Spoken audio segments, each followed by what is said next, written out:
The Consciousness Explorers Club started because I wanted people to meditate with. In 2011, I put the call out to my friends. I think maybe 5 people showed up.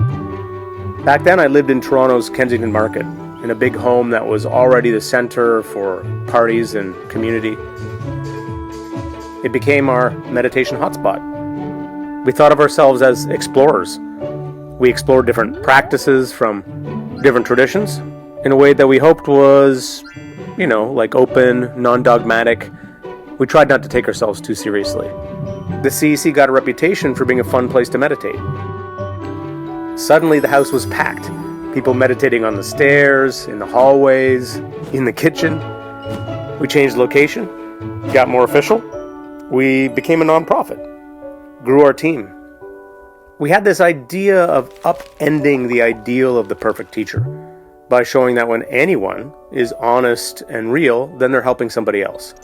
And it turns out being honest and real is actually the cornerstone of guiding meditation well.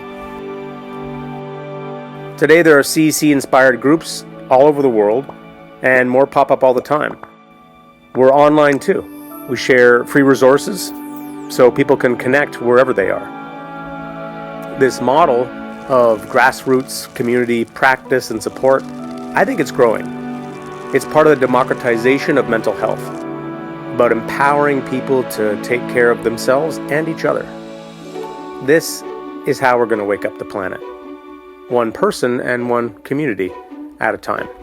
The community is the teacher.